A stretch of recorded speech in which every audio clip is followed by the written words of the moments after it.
Good evening, everyone. Bonsoir, buenas noches, and magandang gabi.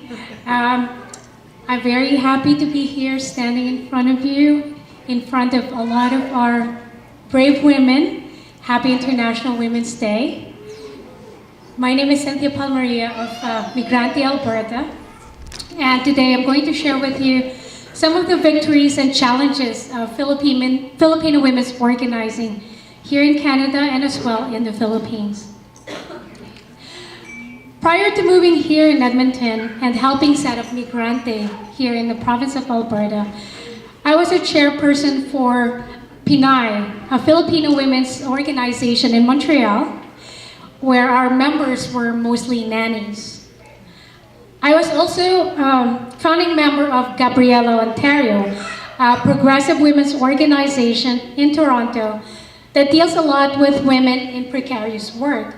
Gabriela, who is a heroine in Filipino history, so she's a woman that we look up to as a symbol of bravery in our history.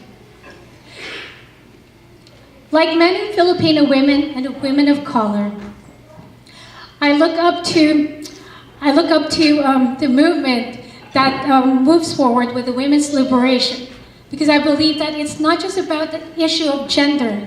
It's not about men against women. My gender consciousness is generally shaped by the class struggles and the color of my skin. We hear a lot about migration, the temporary foreign workers program, the exploitation of migrants. And let me contextualize to you by talking about our migrant work in Migrante. Migrante International is based in the Philippines. It was formed in 1995 during the height of the saving of the life of the domestic worker named Flor Contemplacion. She was hanged in Singapore when she was sentenced to die for being framed for killing a child that she was taking care of. A year later, it was discovered that the child had an epileptic seizure and drowned. And so the hanging of Flor Contemplacion kickstarted a Filipino migrants international movement. Migrante International now have 120 member organizations in 22 countries.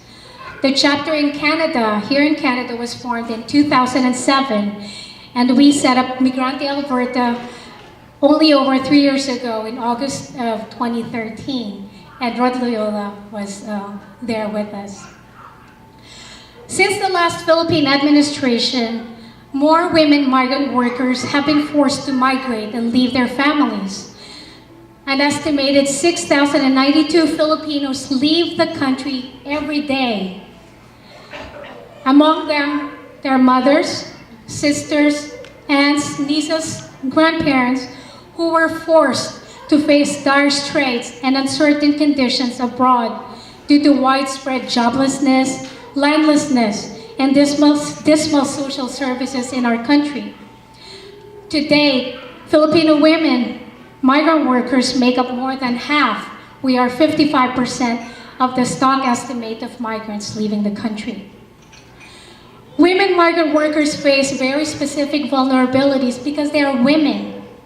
Sexual discrimination and other gender-specific abuses, exploitation and violence in the sorts of work that they tend to predominate. And this is especially the case when women migrants migrate for work that is in line with the traditionally defined reproductive roles of women in our society. Hence, we have like our domestic workers, our nurses, caregivers. The jobs available to the majority of the migrant women are already discriminatory to begin with. In fact, these are mere extension of the stereotype of women's roles as housemakers. These are in essence gender-oppressive roles made to appear as formal work already place women in situations open to exploitations and abuse. Many migrant workers are concentrated in very limited number of women-dominated occupations. And most of these jobs are at the bottom of occupational hierarchy in host countries like Canada. And these types of work are devalued and often pay slave wages. Most of the migrant women are sent outside their countries as commodities, which only lead to their further exploitation, oppression, and abuse. And essentially, sending women to other countries in such a framework is a commodification, or making profit out of our gender oppression. Women workers also end up with no bargaining power, since most of these jobs are considered low skills in Canada immigration. On the other hand, a lot of them cannot unionize. Our labor unions and federations are often skirted away from organizing migrant workers as union members. And the current onslaught of the global economic crisis also further intensifies abuses and violations faced by migrant women.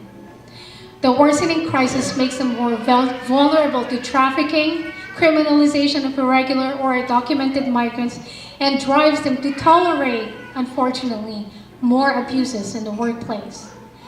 The worsening crisis of countries in the global south, like the Philippines, creates more desperate conditions locally and abroad. And by pursuing neoliberal policies that aggravate poverty in countries like the Philippines, it creates a situation that pushes us more to find work abroad. And for us, half of those that go abroad are women. But Migrante believes that in this era of neoliberalization, Filipino migrants, we never chose to leave our country, but we are forced to migrate, forced by our own government. Locally here in Alberta, there has been a spike in our membership, even though we're a relatively new organization. And we link this to the worsening situation of migrant workers in the province. And we took this opportunity to educate, organize, and mobilize our members, the migrants. One of the key factors to organizing our members is to wage a campaign that supports their welfare. Engaging ourselves to mass struggles through day-to-day campaigns, sharpening our analysis, and addressing the people's issues. Also, we're able to build a relationship with the people that we organize. In talking about our campaigns, our recent ongoing campaign, which some of you might be aware of already, is called the McKenna Rose Law campaign. And I'd like to call on some of my friends here, some of our members. I'd like to call on Lynn Kayanan, May Francis Jasso, Rose Biondasan.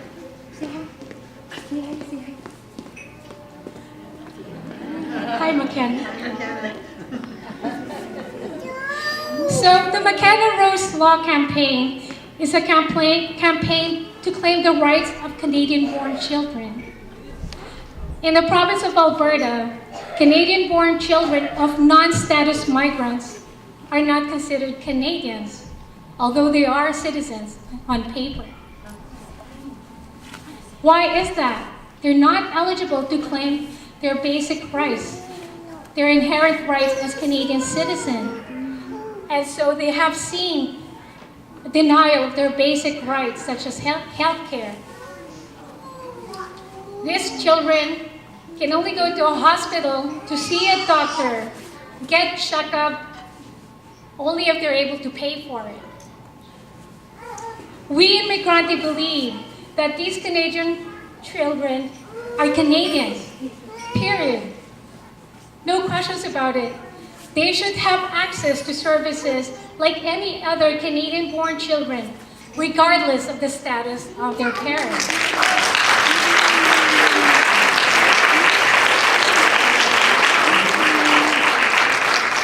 They should not be punished because of their mother's status. They are not second-class Canadian citizens. Who among you here are Canadian citizens? If we are Canadians, we would fight for these children who are our fellow Canadian citizens. And by not doing so, we are devaluing our being Canadians. We're not even talking about the rights of the mothers of these children at this point. We're fighting not only for the status of these children who should have their inherent rights given to them, but they should have access to these rights such as healthcare. The intertwining issue of McKenna Rose Law campaign deals with the rights of a woman, our reproductive rights as women. These children's mothers are being punished for being a woman and claiming their reproductive rights. These women have names, they have faces, and their struggle is real.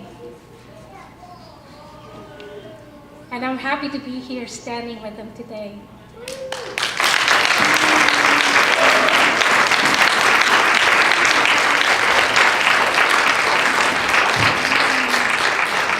So as we move forward with this campaign, we wrote to several offices of the Minister of Health and the Minister of Children's Services, offices which are led by 2 women of power.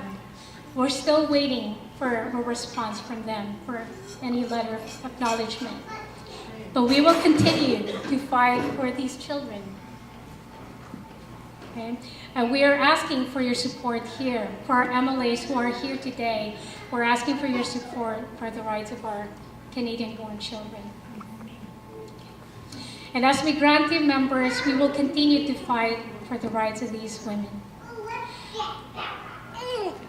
Here in Migrante and in the Philippines, it is not just about the struggle against misogyny or patriarchy, but it is a struggle against poverty, against hunger, against contractualization, against privatization, and against forced migration, all of which oppress our women.